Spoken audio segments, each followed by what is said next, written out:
Buenos días a todos. La actividad académica del Departamento de Medicina Interna para el día de hoy es una correlación clínico-radiológica.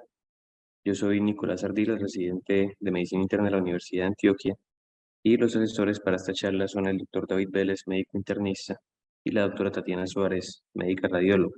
El día de hoy vamos a hablar de hallazgos tomográficos en infecciones renales. Entonces, la primera parte de la charla va a ser una introducción teórica realizada por la doctora Tatiana, y después vamos a revisar unos casos clínicos para realizar la correlación. Bueno, entonces vamos a hablar hoy de las infecciones del tracto urinario, como más enfocados en riñones. Como ustedes saben, es la enfermedad urológica más frecuente y esto se debe a la estructura anatómica que es muy susceptible a colonización, aunque la mayoría solo comprometen la vejiga. Lo vemos, por ejemplo, en este caso, una paciente diabética que consulta por síntomas urinarios bajos y dolor en hipogastrio. Esta es la vejiga que está poco distendida, pero se ve engrosamiento de la pared y una lesión de aspecto inflamatorio en la pared anterior que se extiende al espacio perivesical. Esto lo podríamos llamar como un plastrón. Aquí lo vemos mejor. Es una infección urinaria, una cistitis muy complicada con formación de plastrón. Aquí ya hay formación de absceso unos días después con perforación de la pared anterior, que puede ser una de las complicaciones en una cistitis pues muy severa en paciente diabética y con extensión hacia los tejidos blandos. Recordemos que en ellos también es más frecuente las infecciones enfisematosas, otra paciente diabética. El aire, vemos aire que no está dentro de la vejiga, sino en la pared, con muchos cambios inflamatorios adyacentes, engrosamiento difuso de la pared vesical por una cistitis enfisematosa. Una vez que la infección ha pasado a la vejiga, empieza a ascender por el uréter y llega hasta la pelvis renal.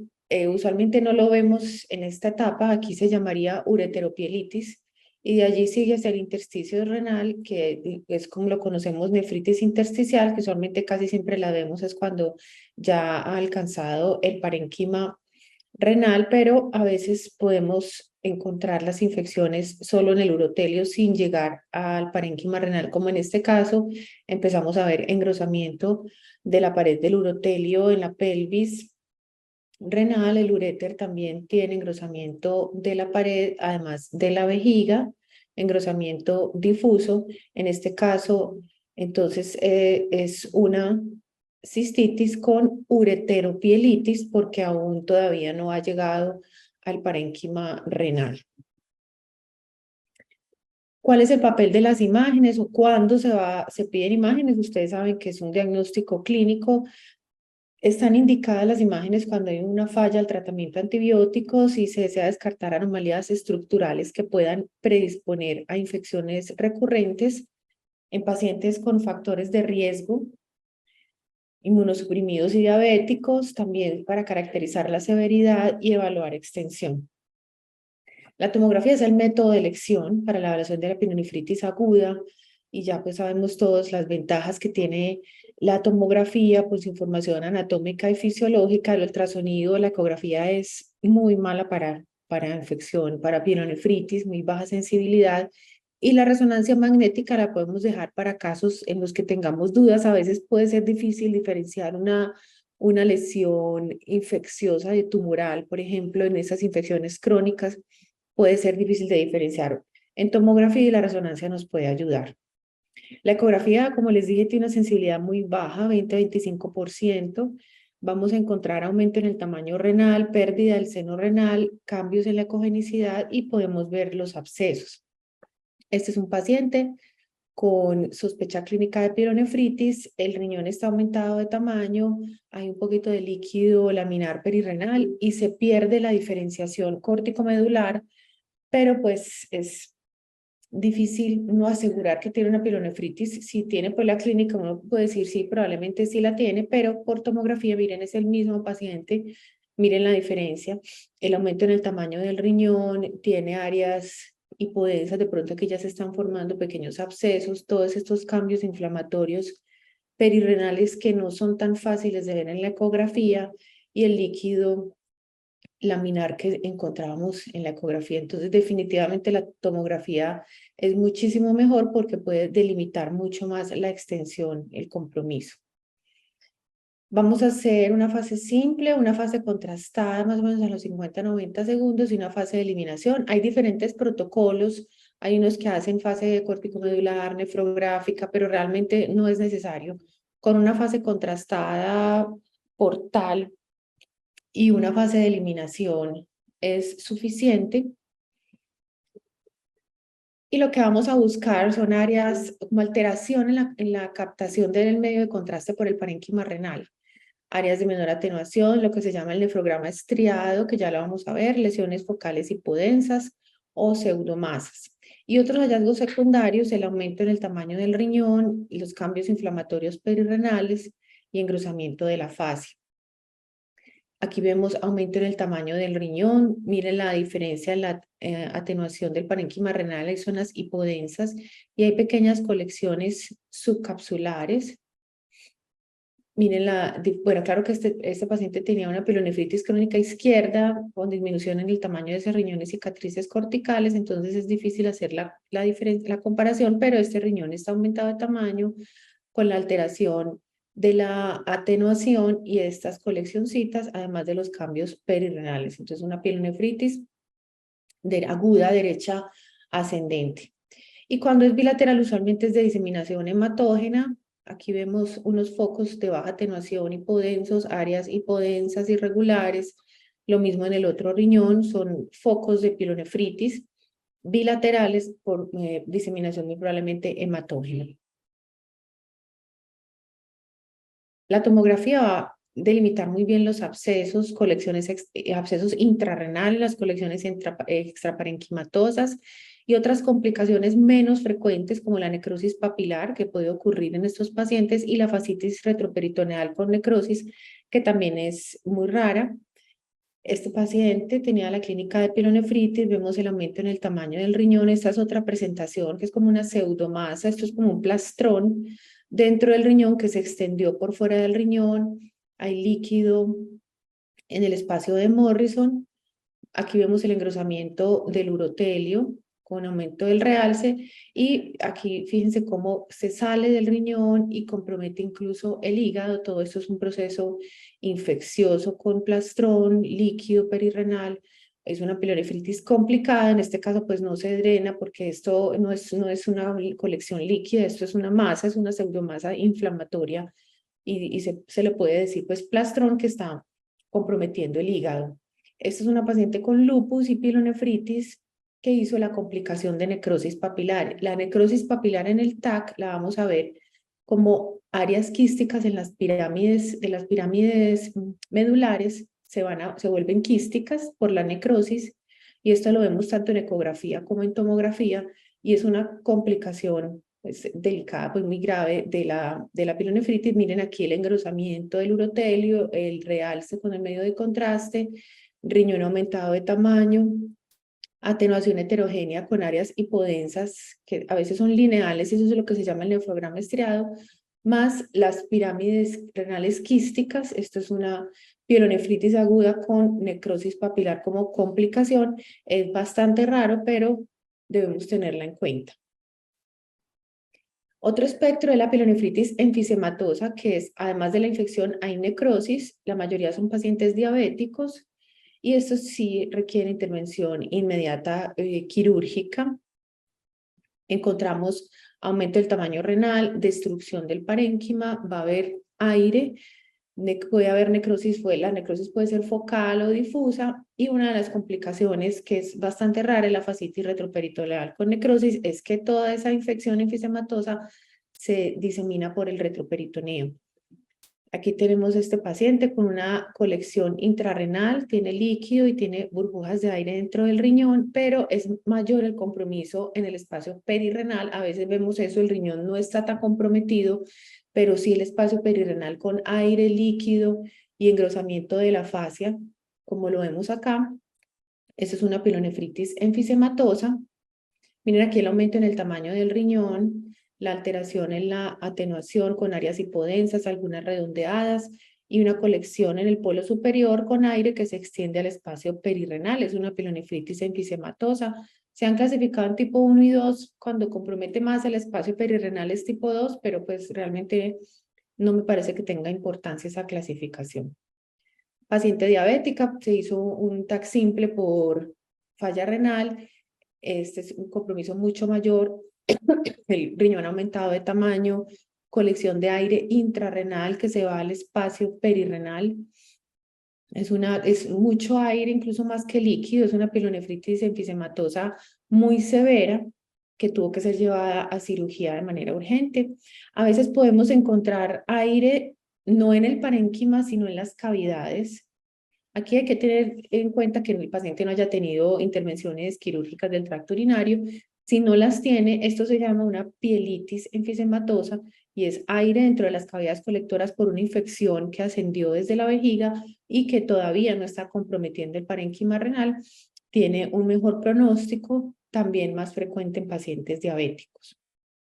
Esta fue una paciente de hace poco en el hospital con una pielonefritis enfisematosa que comprometía especialmente el espacio perirrenal. El parénquima no se veía tan comprometido, pero empieza por el parénquima, se va para el espacio perirrenal, colección de líquido con aire, y ese aire y toda esa infección se extendió hacia el retroperitoneo, incluso se fue hacia la parte superior, hacia el abdomen superior izquierdo, a la hipocondrio izquierdo, con ruptura del hemidiafragma y compromiso de la cavidad pleural. Esto es lo que conocemos como una fascitis retroperitoneal con necrosis, que puede ser secundaria pues a infecciones abdominales, y una de las más frecuentes es la pielonefritis enfisematosa. Aquí fíjense cómo también se extendió hacia la pelvis, comprometiendo el músculo psoas-ilíaco. También esta paciente tuvo que ser llevada a cirugía de manera urgente para poder lavar todo ese retroperitoneo.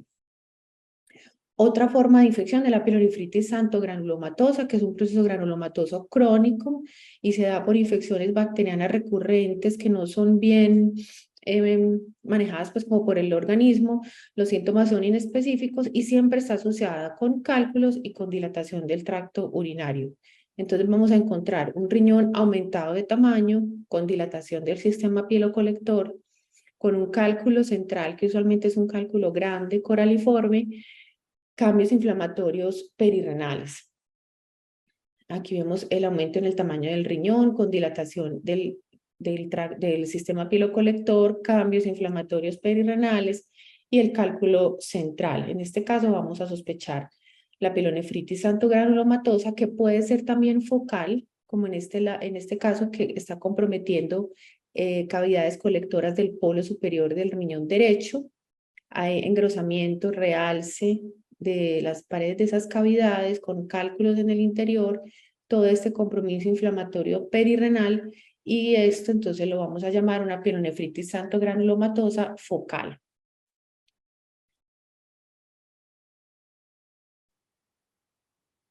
La tuberculosis renal usualmente la encontramos en las formas diseminadas de la tuberculosis. También tiene compromiso pulmonar, pleural. Casi nunca es ella solita. Siempre la encontramos en ese contexto de tuberculosis diseminada, y puede tener dos apariencias morfológicas.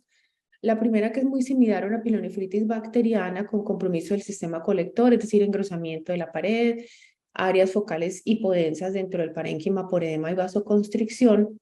Y otra forma son lesiones nodulares parenquimatosas, que se conoce como el pseudotumor, como lo vemos en este caso de un artículo, una resonancia. En este paciente estaba la duda de si se trataba de una lesión tumoral, y encontramos una pseudomasa que es de baja intensidad en este T2 y en el T1 con contraste, no tiene mucho realce, no cambia mucho la señal de la intensidad, y se hizo una biopsia y se comprobó que era una tuberculosis renal. Esta puede ser entonces una presentación, una pseudomasa con cambios inflamatorios leves perirrenales. La pielonefritis tiene varios diagnósticos diferenciales, y algo que tenemos que tener en cuenta es que no todo nefrograma estriado ni toda la alteración en la concentración del parénquima renal es pielonefritis, y a veces Ese es un error que cometemos muchos los radiólogos, que cualquier alteración en la concentración del medio de contraste le llamamos pielonefritis, como en este caso. Paciente de 68 años que consultó por cefalea hemicraneana izquierda y durante la hospitalización presentó dolor lumbar. El parcial de orina era normal y aquí encontramos los riñones con áreas hipodensas bilaterales, algunas como en forma de cuña, de contornos rectos, muchos cambios inflamatorios perirrenales, que eso también es otro hallazgo que confundimos mucho. En pacientes ancianos es frecuente ver edema perirrenal, como esa grasa perirrenal sucia, pero no significa necesariamente infección. En este caso se hizo el diagnóstico por tomografía de una pielonefritis por las alteraciones en el parénquima renal y la inflamación, aparente inflamación de los espacios perirrenales. Aquí vemos la alteración, que es muy parecida a una pielonefritis infecciosa, la alteración en el parénquima, no había engrosamiento del urotelio, muchos cambios inflamatorios perirrenales. Cuando se volvió a revisar el caso, porque no tenía, clínicamente no era una pielonefritis, se pensó que una posibilidad podría ser una vasculitis, además teniendo en cuenta lo de la cefalea, y finalmente se llegó al diagnóstico de arteritis de células gigantes, y estos son infartos que hacen estos pacientes por la vasculitis y que puede parecer una pielonefritis. Entonces, tener en cuenta que no toda la alteración del parénquima renal por zonas hipodensas es pielonefritis. Si la clínica no concuerda, tenemos que buscar otras opciones. Muchas gracias. Bueno, voy a compartirles acá pantalla para que miremos los casos clínicos. ¿Me confirman, por favor, que están viendo la pantalla? Sí. Listo. Bueno, entonces, para hacer la correlación quisimos traerles 4 casos clínicos para mirar pues, las patologías que explicó la doctora Tatiana. El primer caso clínico se trata de una mujer de 46 años que consultó al servicio de urgencias por dolor abdominal. Esta paciente presentaba un cuadro clínico de 3 semanas de evolución, caracterizada por temblor y fiebre subjetiva. Y adicionalmente, una semana antes de consultar al servicio, presentó un dolor tipo cólico localizado en el hipocondrio y en el flanco izquierdo sin irradiación. Esta paciente ya venía remitida de una institución de segundo nivel de complejidad en donde se había iniciado manejo antibiótico y traía pues una eco renal extrainstitucional cuya lectura indicaba una hidronefrosis severa izquierda. Llamaba la atención que a la revisión por sistemas, esta paciente pues refería una pérdida de peso importante de 12 kilogramos y pues no sabía exactamente cuál era el tiempo de evolución de esta pérdida de peso. Una paciente que ingresó febril con un dolor intenso en hipocondrio en flanco izquierdo. De los paraclínicos, acá tenemos algunos de los que presentó esta paciente, unos leucocitos de 13.200, hemoglobina 8.1 con hematocrit 24%, con volumen corpuscular medio de 75, 453.000 plaquetas, PSG de 120, PCR de 25, creatinina en 0.69 y un de 5.8. Esta es la imagen de la paciente, el tag de abdomen contrastado. Voy a poder reproducirlo y la doctora Tatiana nos va informando los hallazgos que se ven en la tomografía.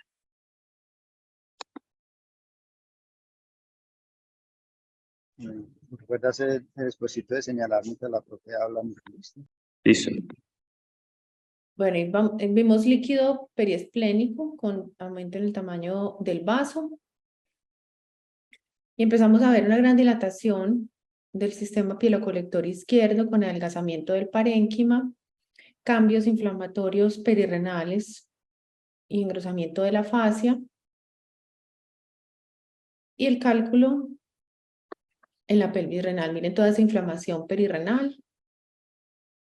Perdón, voy a volverme con un poquito acá para ver el cálculo y la información perirrenal que comenta la doctora. Exacto, un riñón aumentado de tamaño, muy probablemente es no funcionante. Uno puede hacer una fase tardía y se da cuenta que ese pues, riñón obviamente pues, no está eliminando nada. Y con todos esos hallazgos, la primera posibilidad es una pielonefritis santogranulomatosa. Vamos a ver acá el corte coronal.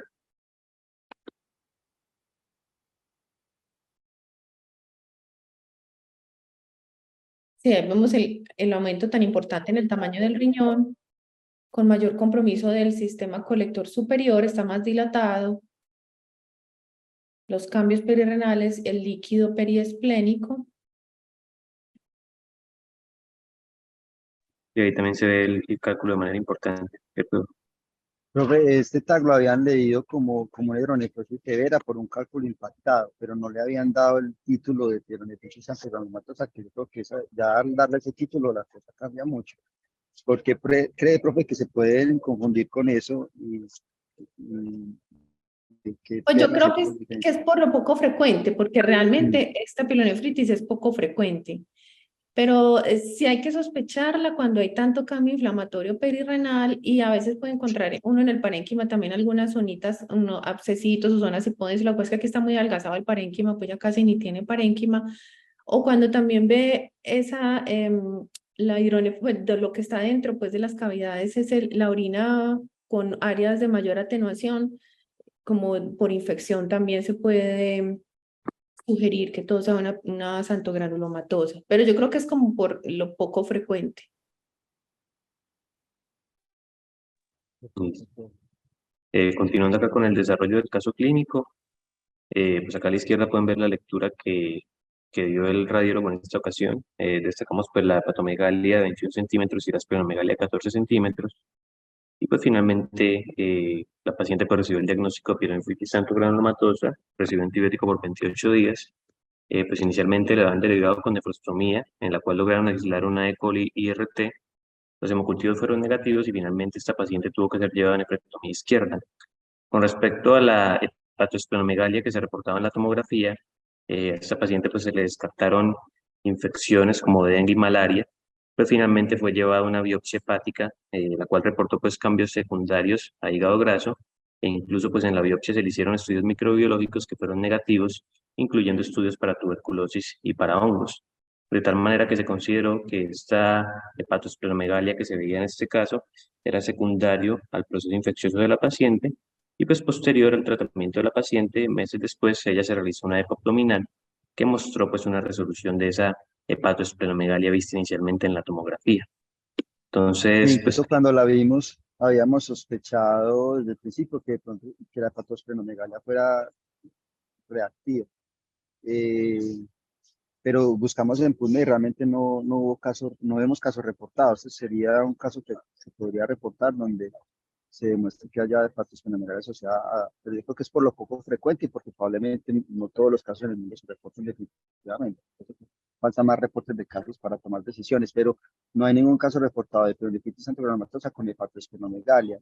Eso es lo que pensamos nosotros, sin embargo, otra especialidad lo vio, le mandó la biopsia hepática, pero seguíamos el caso todos los días y decíamos, probablemente la biopsia va a salir eh, sin nada, porque el curso clínico de los acontecimientos del paciente es típico de una pielonefritis antegranulomatosa y no tenía otras variables para pensar en otra patología de base. No sé qué piensa al respecto. Esa indicación de la biopsia hepática que nos llamó tanto la atención.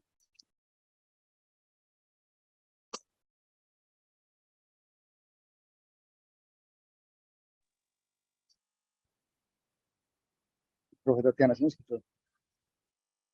¿Aló? Y como están escuchando, ¿cierto? sí, profe, acá yo sí lo estoy escuchando, sí, señor. Ah, espera.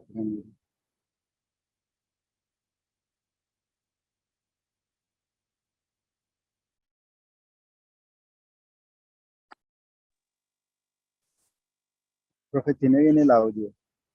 Hola, Sí. sí, perdóname, que no me desconecté un momentico. Ah, bueno, profe. No, profe, lo que habíamos hablado previamente de la hepatosplenomegalia en este Sí, paciente y la indicación de la biopsia hepática, que para nosotros era un poco dudosa. sí, eso te iba a Porque, preguntar, pues porque hubiera sido mejor esperar, pues si no mejoraba así, pero porque hemos visto ya algunos casitos con hepatomegalia reactiva. y profe, pero incluso el caso que sigue va a reforzar más esta idea para que al público le quede como muy claro eso. Es muy importante. Aprendimos mucho de este caso y el que sí. Bueno, antes de continuar con el segundo caso, acá pues unos mensajes importantes de este primer caso.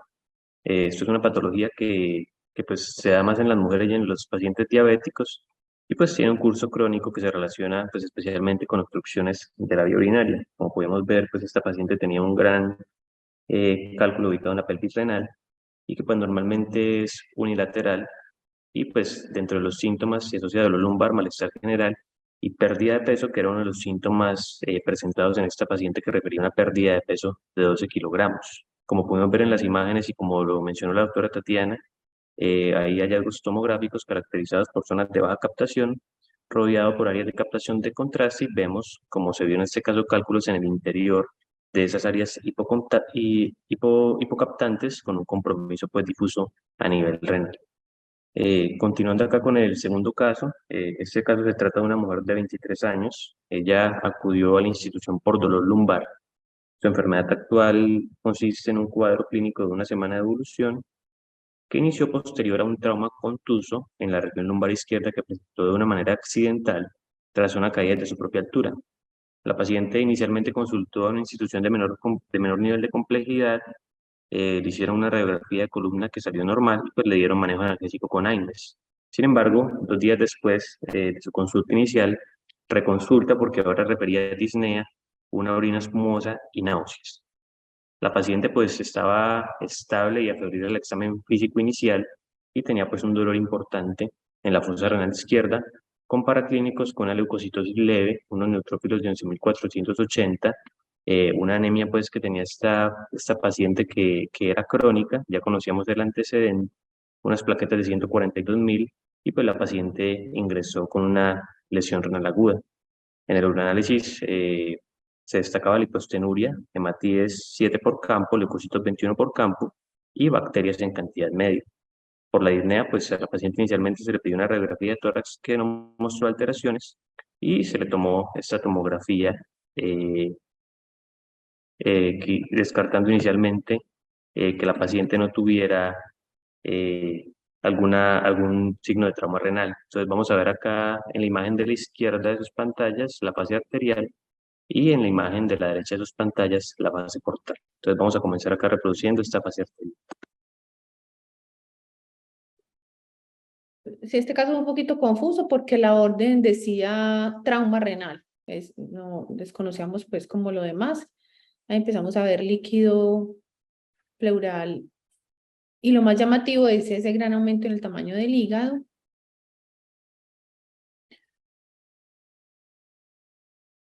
Empezamos a ver los riñones con el nefrograma estriado, que son esas áreas hipodensas lineales.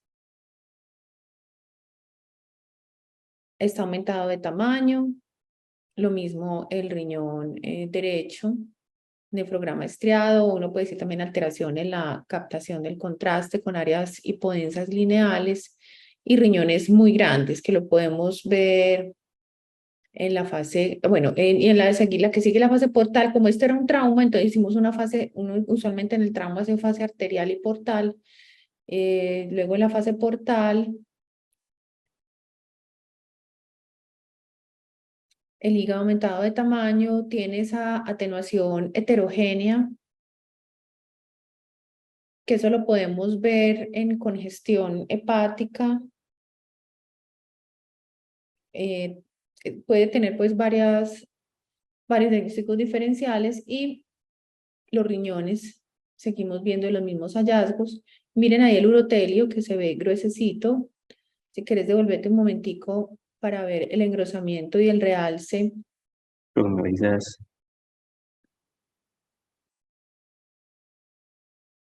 Un poquito más arriba en el seno renal, ahí vemos el engrosamiento y realce del urotelio de la pelvis renal con cambios inflamatorios. Dale, seguí. Vamos a presentar acá el corte coronal.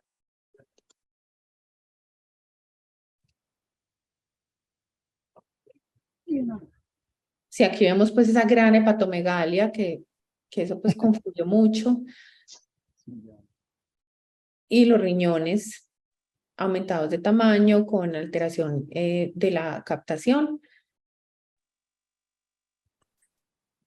que Sí, profe, ese, yo no me acordaba qué tan grande era el hígado. Es que yo me acuerdo que ese caso nos puso a voltear, impresionante. sí, Un fin de sí, semana y usted fue la que nos ayudó, porque radiología había reportado, pues, o sea, la congestión, esa atenuación heterogénea en el hígado, un hígado tan grande que probablemente era una congestión hepática, pero ahí está la importancia de esta reunión que hemos venido haciendo desde hace varios años y la correlación clínico-radiológica como es importante.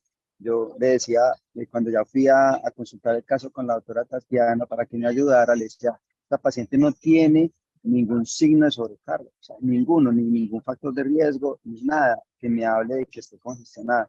Entonces ya obviamente la doctora Tatiana me mencionó que tenía cambios en con la pielonefritis, a pesar de que no tiene una clínica tan clara de pielonefritis, y, y finalmente me mandó artículos donde Nicolás lo puede corroborar ahora, y la profesora Tatiana también nos puede hacer una editorial sobre esto, donde hay pacientes que tienen pielonefritis aguda con una gran hepatomegalia reactiva, como la de esta paciente, y fue un aprendizaje muy bonito.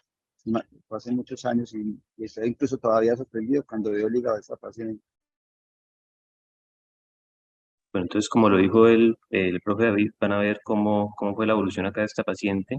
Eh, Llamativamente, la paciente al ingreso, pues clínicamente estaba sin fiebre y no tenía signos de pielonefritis, por lo que inicialmente no se administró antibiótico. Sí, pues como hemos visto, había ingresado con una lesión renal aguda, que pues por la historia de los AINES que ella consumió para su dolor lumbar, se consideró inicialmente que podía ser posiblemente una nefritis tubulointersticial. Sí llamaba mucho la atención esa gran hepatomegalia congestiva y pues la paciente refería a una disnea aguda. Sin embargo, pues no tenía clínica de congestión. Como habíamos visto, la radiografía de tórax fue normal. Porque no tenía clínica clara de congestión, se difirió al principio la ECO-TT y pues el plan inicial era comenzar la búsqueda de tromboembolismo pulmonar por medio de un dímero D. Simultáneamente, en ese momento fue cuando se consultó a radiología. Teníamos también pues un TAC de tórax que mostraba un corazón de tamaño normal, sin alteraciones en el parénquima pulmonar. Y pues en ese entonces, en ese momento de la evolución del caso, radiología lo que hizo fue realizar inicialmente un rastreo ecográfico y se evidenciaba esa gran hepatomegalia que tenía pues una longitud de 23 centímetros. Ya pues se recurrió pues a la búsqueda de la literatura, a ver si habían casos parecidos al cual, con respecto al cual nos estamos enfrentando. Y pues la referencia es ese artículo, que es una cohorte retrospectiva de 157 pacientes que tenían pilonefritis, bien sea unilateral o bilateral, y pues se quería evaluar el significado clínico de los hallazgos tomográficos hepatobiliares dentro del contexto de una pilonefritis aguda. Pacientes que tenían tomografías tanto en fase arterial y fase portal venosa. Entonces vemos entonces acá a la izquierda de las pantallas, que son los hallazgos de una buena parte de los pacientes de esta cohorte. 46 pacientes tenían estos hallazgos en la fase portal, donde había pues áreas de baja captación del contraste de manera no uniforme, pues dentro del contexto de esa hepatomegalia importante. Y acá pues voy a volver a reproducir las imágenes de la paciente para que hagamos la correlación. Y no sé pues, si en este momento el doctor David o la doctora Tatiana quieran agregar algo. Voy a reproducir acá la imagen nuevamente.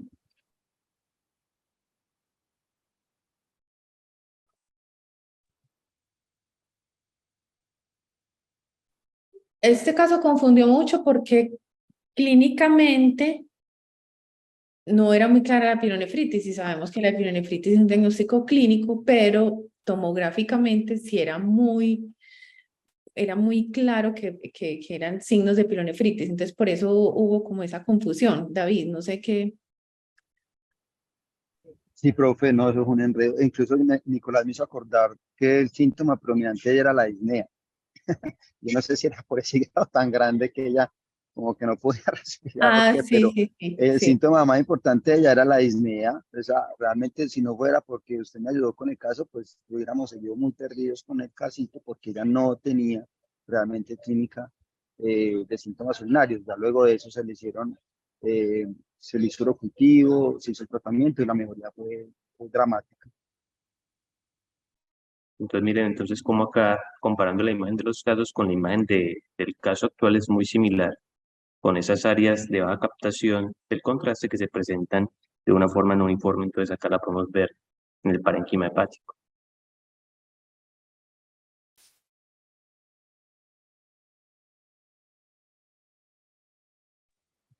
pues los hallazgos de la pielonefritis bilateral que ya la Sí, yo doctora creo, ya hermano, nos que explicó. como clínicos tenemos que estar muy pilas de que realmente la patomegalia, la esplenomegalia en muchos pacientes puede ser reactiva y no hay suficientes reportes de casos para que esto sea más contundente, diría yo. Y hace poquito tuvimos un paciente con una esplenomegalia de 18 centímetros, con una fiebre de origen desconocido, que afortunadamente durante la hospitalización empezó con un dolor en pantorrillas, y que gracias al servicio vascular periférico que pues, le mandamos un doble pesano que tiene ATF y nos dio ese músculo gastrinosa pleno, heterogéneo de forma muy importante, y se le hizo resonancia en miembros inferiores, terminó siendo una poliarteritis nodosa con una esplenomegalia, que realmente no es un hallazgo muy frecuente en poliarteritis nodosa y que era el factor más confusor de este paciente. Entonces, hay que estar como muy pilas con esas hepatosplenomegalia, y el ejercicio clínico a veces es bastante retador. Listo. Acá pues los mensajes finales del caso, pues quisimos combinar los mensajes importantes del caso junto con la resolución del mismo. Como les comentamos durante el curso de la hospitalización, la paciente pues hizo también un evento que ayudó un poco en el enfoque, que es que tuvo un empeoramiento clínico y se le logró registrar un pico febril. Ya pues cuando se hizo el urocultivo se le aisló una E. coli y pues finalmente, como bien decíamos, se consideró una hepatomegalia congestiva dentro del contexto de la pielonefritis bilateral. Se inició antibiótico y pues la paciente presentó una evolución clínica favorable. Entonces, como vemos entonces, en pacientes con procesos infecciosos, especialmente pacientes que se encuentran dentro del contexto de una sepsis, se genera hipoalbuminemia, una redistribución de fluido y una fuga vascular, que finalmente es lo que lleva a esa patomegalia congestiva que se manifiesta en la tomografía con la captación no homogénea hepática del contraste y una baja densidad periportal. Continuando acá con el caso 3, se trata de una mujer de 31 años. Ella consultó por síntomas urinarios irritativos y dolor lumbar izquierdo. Presentaba un cuadro clínico de 2 semanas de evolución, caracterizado por disuria, tenesmo vesical y un dolor en fosa renal izquierda que se irradiaba a la zona lumbar ipsilateral. Al examen físico de ingreso sin alteraciones, con la puniopercusión renal izquierda, sin leucocitosis, sin anemia, las plaquetas normales, y pues la paciente no ingresó con lesión renal aguda. Una PCR en 6 miligramos por decilitro, un uroanálisis con nitritos, con piuria y con bacteriuria, y pues no se logró hacer aislamiento microbiológico en el urocultivo. Vemos entonces acá la imagen del TAC de abdomen contrastado en el corte axial. Voy a comenzar a reproducirla.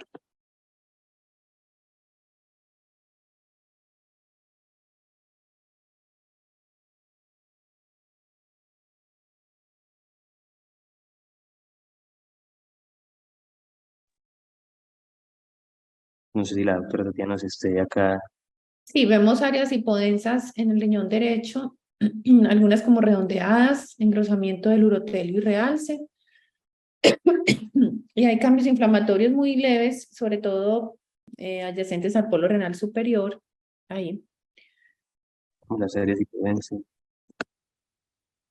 Y las áreas hipodensas que son sobre todo Señalar a Nick. en las áreas hipodensas. más en el polo superior. Sí, correr un poquito. Vamos a ver, Correr un poquito, que hay unas partes donde se ve muy claro. Ahí, un se ve muy poquito más. claro. Es. Ahí. Ujú. Y tenemos Mostrarle otra al público. Que Correrlo pueden un ser así, poquito. las pueden áreas ser. hipodensas, un poquito más abajo vemos otro. Y aquí en este lado de acá, Esas son lineales, pueden ser lineales o pueden ser redondeadas. Correrlo más, que hay unas bacanas, más grandecitas. correrlo por acá.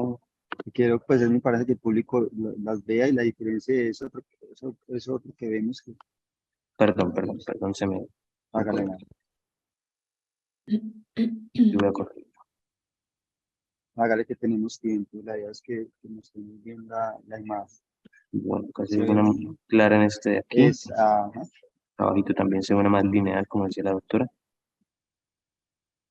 Tenemos acá otra área hipodensa. Y pues sobre todo están en el polo renal superior.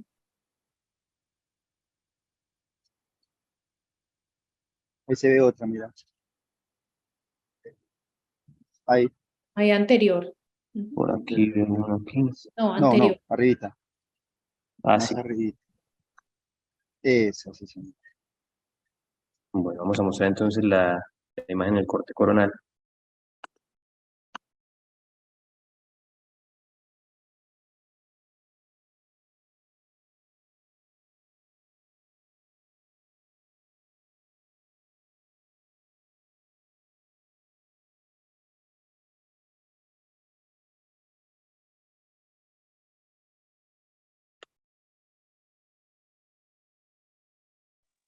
Listo, hermano, yo creo que se vieron muy bien, la señalaste muy bien.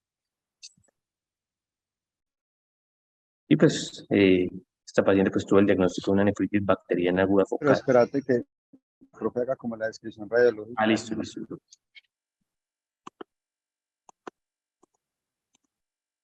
Creo que ahí Este, tenemos este ya es un compromiso más focal, es más leve de lo que hemos visto en los otros casos. Compromete sobre todo el polo superior, entonces uno lo puede decir como una pironefritis o nefritis focal, lo que antes se llamaba nefronía, que ya ese término salió y ya es mejor decir nefritis focal.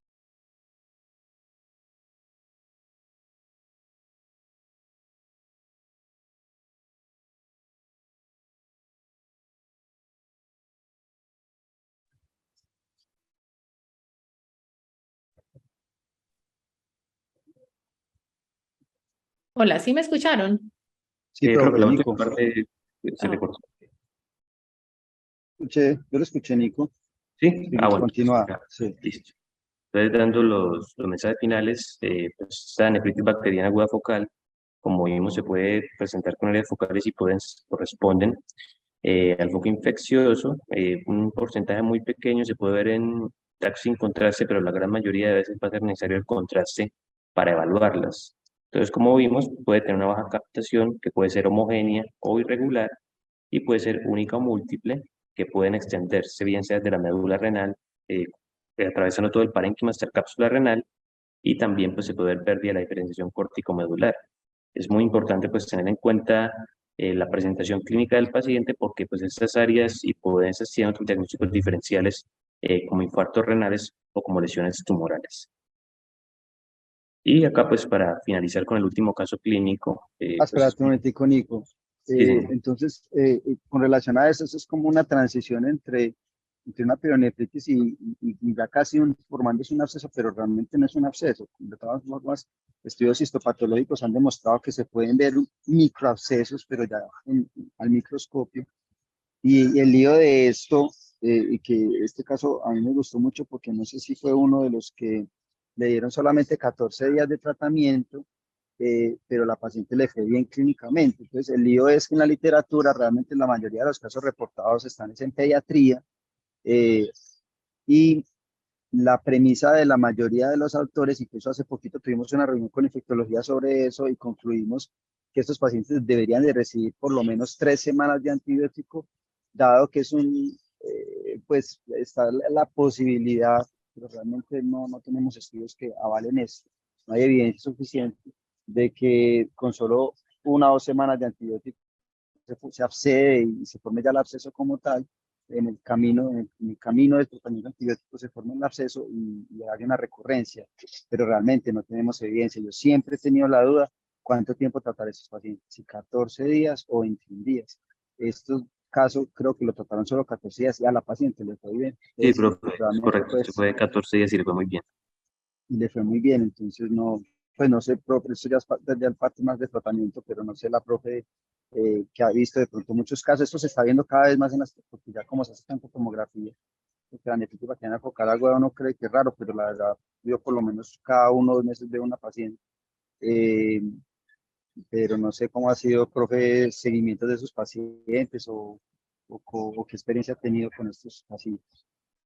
No, usualmente no, o sea, si son diabéticos ya es como otro cuento, ¿cierto? Pero los que no son diabéticos usualmente no se complican ni se forman abscesos, que ahí sería cuando ya sí habría que pensar en drenar, en aumentar el tiempo de antibiótico, pero usualmente estas pironefritis que hemos visto pues acá salen pues como sin problema. Porque vos decís que hay microabscesos, que yo creo que casi todos tienen microabscesos, pero que de ahí vayan a formar una colección grande intra y perirrenal, esos casos son muy poco frecuentes en pacientes pues no diabéticos. Perfecto, profe. Bueno, ya para acabar con el último caso, este caso pues aún se encuentra en estudio, realmente no se ha llegado al desenlace de este caso y se trata de un hombre de 19 años, destacar pues que tiene un antecedente de un trastorno por consumo de sustancias y consultó por astenia y por éxitos productiva. El paciente pues presentaba un cuadro de 2 meses de evolución caracterizado por astenia, la hiporexia y la tos y pues adicionalmente una fiebre subjetiva. Y pues en la revisión por sistema se le indicaba que un mes antes previo a ese ingreso comenzó con un dolor abdominal en fosa ilíaca izquierda asociado a náuseas y episodios diarreicos intermitentes. Acá pues voy a mostrarles directamente esto, los hallazgos de las imágenes, pues le tomaron al paciente un TACAR de tórax y pues quiero mostrarles la foto de ese patrón miliar que tiene acá y pues de hecho pues el paciente se le hizo estudio en la bronquialveolar que pues reportó una PCR para Mycobacterium tuberculosis positiva y pues una coinfección con VIH en este paciente. Y pues por los hallazgos abdominales, que tomaron pues las tomografías, están buscando pues los oportunistas y el compromiso diseminado de esa tuberculosis. Y acá tenemos la tomografía en el corte axial.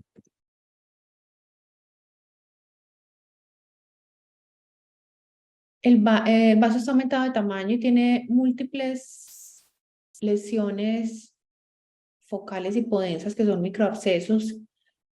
Los vemos mucho en pacientes con tuberculosis. El hígado vemos que tiene una atenuación muy heterogénea, pero hay que mirar también la fase portal. Estamos en una fase arterial. En la fase portal no mira si esto persiste o a veces son alteraciones de la perfusión, aunque el hígado también parece estar un poco grande.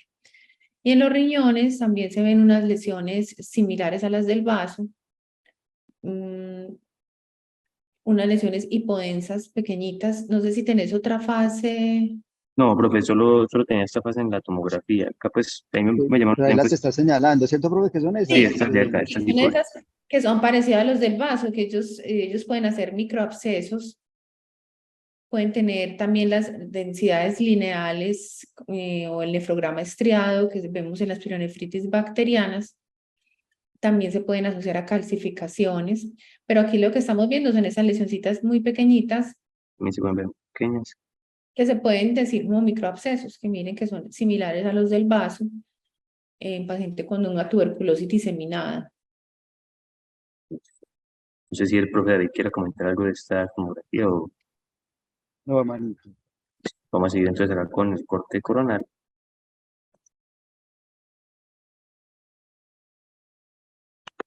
Para acá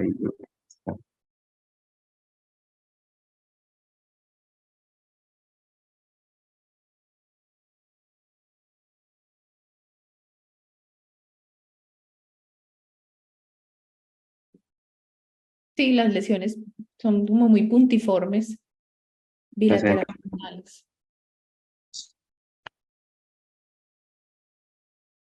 bueno, como les comentaba, pues este caso pues, aún está desarrollándose, pues no se ha llegado a la resolución del caso y pues se le están buscando al paciente los oportunistas en los diferentes órganos. Y pues ya pues este sería el mensaje final de este caso. En el caso pues de la tuberculosis renal son pacientes que presentan dolor lumbar, dolor en blancos o síntomas constitucionales como lo presenta nuestra paciente. La gran mayoría es unilateral hasta el 75% y pues los riñones realmente pueden estar de tamaños variables. En este caso pues veíamos que el paciente pues tenía el riñón izquierdo pequeño y pues los hallazgos iniciales son cálices de contornos irregulares con microcalcificaciones secundarios a una erosión caliceal y pues eso se puede ver con esas pequeñas áreas hipodensas como lo veíamos en el paciente. Ya pues en la medida que va avanzando la enfermedad puede haber un adelgazamiento del cuello del cáliz y se presenta el hidrocáliz y la dilatación pues del cáliz renal. Y ya pues cuando estos pacientes se encuentran en fases avanzadas de la enfermedad desarrollan algo que se denomina autonefrectomía, en el cual pues se pierde la funcionalidad del riñón e imagenológicamente se observa como un adelgazamiento de la cortical con riñones pequeños y de contornos irregulares. No sé si la doctora Tatiana quiera comentar algo para finalizar este caso y para finalizar con Nuestro la paciente reunión. tenía ese hidrocáliz. No, yo pues, Ah, yo con lo No, que revisé yo no lo vi realmente por acá. profesor, ¿cómo se ve? no, se ven las cavidades colectoras dilatadas, irregulares. con áreas más densas adentro. Pero eso no es tan frecuente. Es que realmente la tuberculosis renal no es tan frecuente. Aún en pacientes con las diseminadas, los riñones no se comprometen tanto. Pero lo que tenemos para el día de hoy, esos 4 casos clínicos. Muchas gracias al doctor David y a la doctora Tatiana por la asesoría y por la participación. No, Yo creo hombre, que no, gracias a vos. los mensajes Sí, como claros desde radiología es, primero, la ecografía no es un buen método para cuando están sospechando pielonefritis o complicaciones de la pielonefritis. La tomografía para complicaciones de la pielonefritis. Y no todo el nefrograma estriado, las áreas hipodensas renales son pielonefritis. Hay otros diagnósticos diferenciales. El más importante, vasculitis. En pacientes con hipoperfusión, hipovolemia, también podemos ver ese nefrograma estriado. Entonces, esos yo creo que son como los mensajes claves. Sí, Listo, profe, muchas y gracias. para los internos y médicos generales que nos acompañan, incluso pues, a nosotros mismos y los residentes, que el diagnóstico de pielonefritis sigue siendo un diagnóstico clínico, es decir, eh, la sensibilidad de la ecografía vos reportaste que era de un 20-25%. Yo no sé cuánto es la sensibilidad de la tomografía, pero no creo que supere el 70%. Pues no sé si encontraste eso, la profe que no lo sabe, pero realmente uno no puede decir que porque una tomografía del riñón se ve bien, entonces no tiene pielonefritis. El diagnóstico es clínico y ustedes saben que por definición es muy claro, si un paciente tiene fiebre o dolor en la topografía del riñón o síntomas sistémicos que algunos autores incluyen el vómito como tal, ya el paciente cambia el carnet, como le digo a mis estudiantes, ya no es una cistitis, ya es una pielonefritis, y eso es importante porque a partir de la definición el tratamiento antibiótico va a ser más prolongado y la indicación de ciertos exámenes como urocultivos y hemocultivos también claramente va a cambiar, pero realmente no, el diagnóstico no es radiológico, lo que lo acaba de mencionar, es más para evaluar complicaciones y no todos los pacientes con pielonefritis ameritan imagen, ¿cierto? Hay una cosa muy interesante, profe, en la literatura, que yo aún no he podido resolver, pero yo creo que la mayoría de las sociedades científicas de radiología y demás lo dicen claramente, es si un paciente con una pielonefritis amerita una imagen, la imagen debería de ser una urotomografía contrastada, no una eco. Y la verdad nosotros a veces como clínico como que nos da perecita, como que dicen, hacer solamente la ecografía, pero realmente siempre hemos quedado la duda de si eso sea un buen punto de práctica clínica, no sé qué piense, profe. No, lo ideal es la tomografía contrastada y tampoco Urotac, porque a veces también mandan Urotac. El Urotac no, porque uno no puede ver la captación de parénquima. Se podrían ver los cambios perirrenales, pero no más. Es idealmente tomografía contrastada. Ya si no se puede poner contraste, pues uno puede intentar con la eco, pero teniendo en cuenta que la sensibilidad es muy mala. Nico, yo te felicito, hermano, fuiste muy, muy didáctico y eso es lo que queremos en la reunión. De verdad que lo hiciste bastante bien, te Muchas felicito gracias, profe. sinceramente. Los casos fueron muy claros, fuiste muy didáctico, señalaste cuando la persona estaba hablando, entonces hemos dicho que fue muy prolija la reunión, pues fue perfecto, te felicito sinceramente, hermano. Muchas gracias. Muy Bueno, bien, muchas gracias a todos por la yo asistencia. disfruté mucho la charla.